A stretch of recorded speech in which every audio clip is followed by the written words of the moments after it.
Ini urusan profesi kita wartawan. Sekarang mungkin wartawan Tempo, besok mungkin wartawan dan kawan-kawan yang lain. Itu. Jadi tentu prosesnya itu seperti yang sudah ramai, itu datang pas hari Rabu kemarin. Rabu itu dikirim oleh seseorang yang tidak kita kenal, terus dititipkan.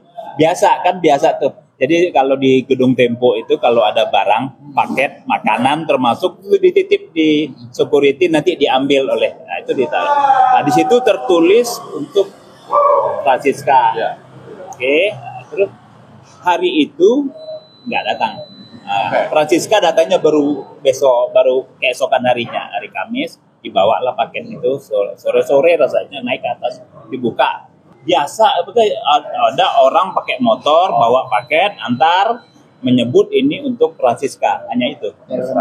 Pakai helm, pakai ya atribut, gitu. Itu belum begitu detail ya. Ditanya ya Mas, kan paketnya cukup besar ya. Mungkin ditanya itu siapa pengirimnya. Enggak, itu hanya dicatat untuk siapa? Itu hanya dicatat untuk siapa? Dan kemudian kita sudah punya CCTV motornya itu sudah kita serahkan ke polisi. Rasanya sudah cukup jadi petunjuk gitu. Biarlah nanti itu menjadi alat petunjuk buat menelusuri sampai detail dan menemukan pelakunya. Lagi-lagi, ya ini perlu kita tekankan. Ini bukan peristiwa tunggal. Ini adalah tindakan atau teror yang kesekian kali, mungkin sudah berkali-kali. Yang kita laporkan ke polisi itu 2 kali. Yang tidak kita laporkan sudah tidak terhitung. Nah, ini rasanya adalah eskalasinya sudah kita anggap tinggi. Kita berkonsultasi sama teman-teman koalisi, ada YLBHI, LBH Jakarta, ada AJI, ada LBH Pers, kita putuskan melapor. Sekali lagi ingin saya tegaskan, ini bukan semata-mata soal temponya gitu loh. Kita ini ya bisa aja, karena kadang-kadang kita pikir sudahlah, nanti besok diteror, nanti besok aman. Tapi rasanya ini masa-masa yang Republik sedang tidak baik-baik saja, dan rasanya kita yang harus minta perlindungan. Perlindungan bahwa profesi kita ini dilindungi oleh undang-undang. Kita bekerja ini untuk kepentingan publik. Nggak boleh dong main di teror-teror. Pagi saya mendapat kabar dari tim security di kantor dan juga tim office boy yang mengabarkan bahwa ditemukan kardus yang dibungkus oleh kertas kado di bagian samping gedung Tempo. Setelah dibuka, ternyata di dalamnya bukan hadiah biasa, tapi adalah 6 ekor tikus yang terpenggal kepala, semuanya ada di dalam, dibuka, dan setelah itu kami simpan lagi barangnya.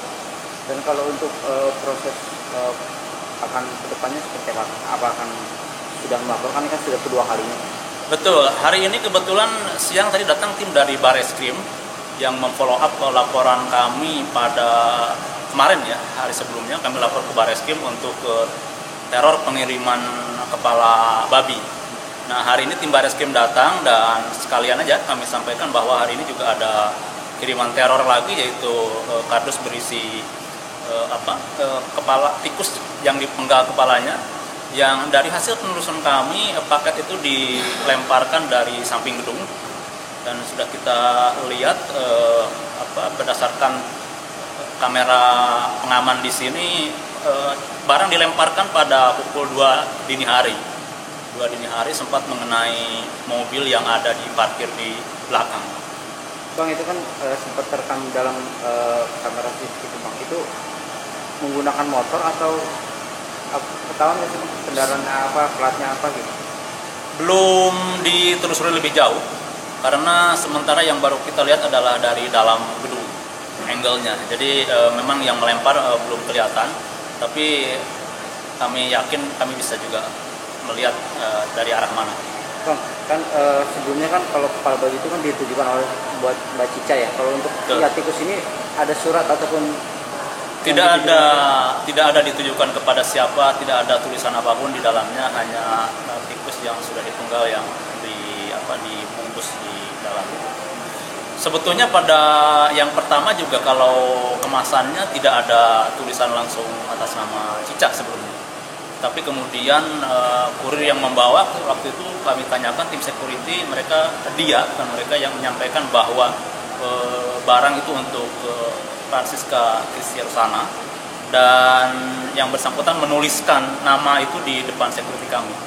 Awalnya sama, paketnya tidak tanpa nama. Kalau ini kan udah kedua kalinya untuk kondisi dari karyawan sendiri gimana, apakah ya ini memang teror yang targetnya adalah membuat kami takut, tetapi ya kalau itu targetnya sia-sia saja karena sama sekali tidak membuat tim kami takut atau apa. Kami masih bekerja seperti biasa, bahkan tidak hanya di hari normal, hari ini termasuk hari Sabtu ya libur, tim kami masih bekerja seperti biasa. Jadi kalau targetnya adalah membuat kami ciut, rasanya tidak, tapi kami melihat bahwa ini memang teror bukan hanya untuk Tempo ya, tapi juga untuk siapapun yang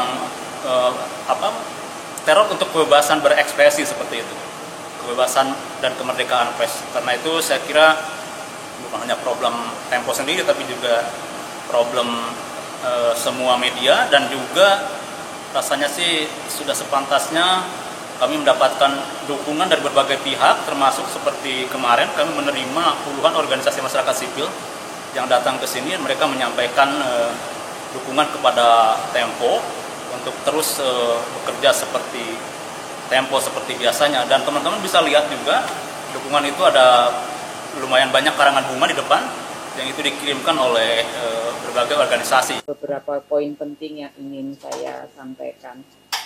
Dewan Pers mengutuk keras segala bentuk teror terhadap jurnalis. Hal ini sehubungan dengan pengiriman kepala babi yang dibungkus kotak kardus ke kantor Tempo dan ditujukan kepada jurnalis Tempo Francisca Christy Rosana kemarin, Kamis tanggal 20 Maret tahun 2025. Terkait peristiwa tersebut, Dewan Pers menyatakan sebagai berikut. Yang pertama, tindakan tersebut merupakan bentuk nyata teror dan ancaman terhadap independensi serta kemerdekaan pers. Padahal, kemerdekaan pers adalah salah satu wujud kedaulatan rakyat sebagaimana disebut di dalam pasal 2 Undang-Undang 40 tahun 99 tentang pers dan dijamin sebagai hak asasi warga negara disebut di dalam pasal 4 Undang-Undang Pers. Yang kedua, Dewan Pers dan komunitas pers mengutuk keras setiap bentuk teror dan dengan segala macam bentuknya yang dilakukan terhadap jurnalis maupun terhadap perusahaan pers. Tindakan teror terhadap pers merupakan bentuk kekerasan dan premanisme. Ketiga, wartawan dan media massa bisa saja dalam menjalankan tugasnya melakukan kesalahan termasuk pemberitaan yang dikeluarkan oleh sebuah media. Namun, melakukan teror terhadap jurnalis merupakan tindakan yang tidak berperi kemanusiaan. Tindakan itu sekaligus melanggar hak asasi manusia, karena hak memperoleh informasi merupakan hak asasi manusia yang hakiki. Dan jika pihak-pihak masyarakat yang berkeberatan atas kesalahan para wartawan atau produk jurnalistiknya merasa mereka dirugikan atas pemberitaan tersebut, maka bisa ditempuh hak jawab, ya. Dan itu diatur di dalam Undang-Undang Pers serta Kode Etik Jurnalistik. Pihak-pihak yang merasa dirugikan bisa mengajukan hak jawab, hak koreksi atas pemberitaan. Ada dua hal. Pertama, itu sebagai salah satu bentuk tidak punya rasa empati kepada kawan jurnalis Tempo yang sedang mendapatkan ancaman dan teror politik berupa pengiriman kepala babi. Bagaimana mungkin seorang pejabat publik yang cukup identik dengan kekuasaan, yang cukup dekat dengan juru bicara penguasa, itu memberikan statement-statement yang sebenarnya tidak kondusif dan bahkan terkesan tidak simpati terhadap ancaman yang terjadi pada kawan jurnalis. Betul bahwa Francisca ataupun Cica, seorang jurnalis Tempo, saat men-unboxing kiriman kepala babi itu terkesan bercanda dengan mengatakan butuh kiriman daging babi. Bisa saja itu semacam balasan kepada pihak yang mengirimkan teror, bahwa Francisca, seorang jurnalis investigatif politik di Tempo, itu tidak pernah takut kepada ancaman-ancaman apapun. Kenapa cuman kepala babi? Dagingnya aja sekalian itu dikirimkan. Secara politik itu semacam pesan perlawanan yang dilakukan oleh Francisca, bahwa dirinya tidak akan pernah mundur, tidak akan pernah gentar dengan pemberitaan-pemberitaan yang cukup kritis. Itu adalah bentuk perlawanan yang mestinya tidak harus dianggap sebagai sebuah lelucon bagi seorang kepala kantor komunikasi kepresidenan dengan mengatakan kalau ada kiriman kepala babi sebaiknya dimasak saja. Itulah yang kemudian menimbulkan huru-hara. Itulah yang kemudian menimbulkan bagaimana seorang kepala PCO per hari ini itu dibully tanpa henti. Karena itu dianggap sebagai salah satu bentuk tidak punya rasa respect, tidak punya rasa simpati kepada kawan jurnalis yang saat ini mungkin merasa terancam. Itu yang pertama. Yang kedua, ini jelas sebagai bentuk meremehkan bagaimana ancaman dan intimidasi politik kepada kebebasan berekspresi dan kebebasan media di masa-masa yang akan datang itu akan semakin terjadi.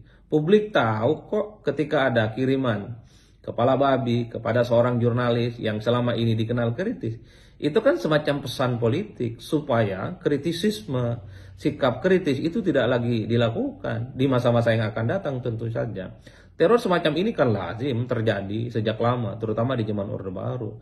Dan teror semacam itu bukan hanya kepala babi, bisa saja yang dikirimkan itu adalah ayam yang sudah meninggal, bisa saja telur busuk, ataupun misalnya tikus yang sudah mati, dan seterusnya, dan seterusnya. Publik tahu ini adalah ancaman, ini adalah sebuah teror yang mestinya secara moral harus mendapatkan support dari jubir-jubir yang selama ini dekat dengan kekuasaan. Oleh karena itu tidak mengherankan pernyataan kepala PCO itu membuat begitu banyak pihak dan geram, karena ini dianggap meremehkan. Itu menganggap persoalan teror itu sebagai sesuatu yang sepele. Ayolah move on. Ini demokrasi kita sudah berkembang. Sekeras apapun sikap-sikap protes, sikap kritis yang muncul dari gerakan civil society dan termasuk dari kalangan media, itu juga harus ada rasa simpati yang sedikit saja perlu diberikan ketika ada teror yang datang kepada mereka. Indonesia ini tidak akan hancur hanya karena gara-gara sikap kritis. Indonesia itu tidak akan babak belur dan runtuh hanya gara-gara sikap kritis yang ditunjukkan oleh kawan-kawan media dan gerakan-gerakan civil society yang lain.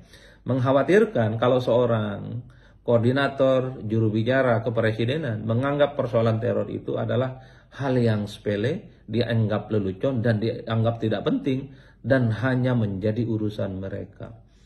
Bagi saya ini tidak pantas untuk disampaikan oleh seorang kepala PCO. Ini semacam ancaman kepada para kebebasan pers, Pak. Udah dimasak aja. Kalau kepala babi udah dimasak aja. Ada juga anggapan jadi ancaman pembunuhan gitu, Pak. Gimana Pak responnya, Pak? Enggak lah, saya lihat dari media sosialnya Francisca yang wartawan Tempo itu, dia justru minta dikirimin daging babi.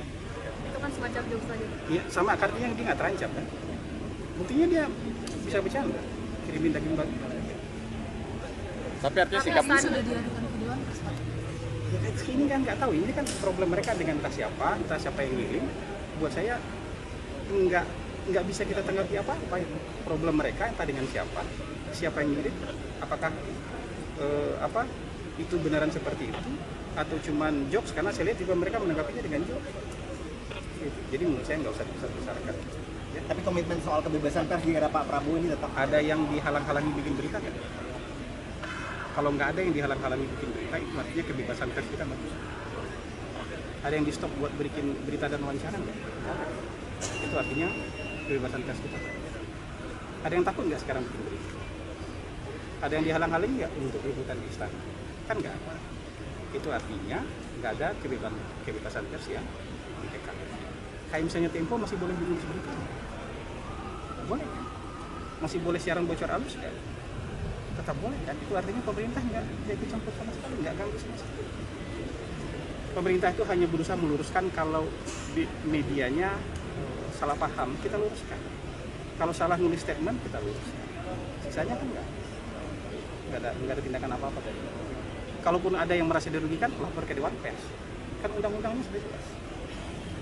Dengan peristiwa di Media Tempo, saya sudah perintahkan kepada Kabar Eskrim untuk melaksanakan penyelidikan lebih lanjut. Dan saya kira kita semua tentunya akan memberikan pelayanan yang terbaik untuk bisa menindaklanjuti hal-hal tersebut. Terima kasih. Tim kita sedang bekerja ya.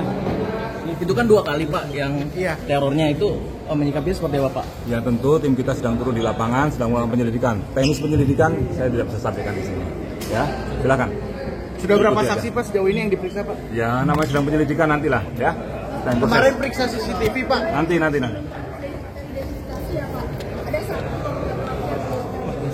Yang mana?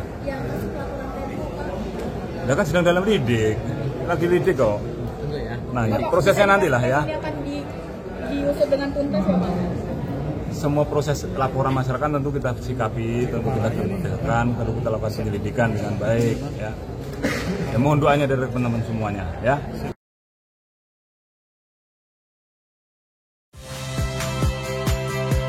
Saya Friska Clarissa. Saksikan program-program Kompas TV melalui siaran digital, pay TV, dan media streaming lainnya. Kompas TV, independen, terpercaya.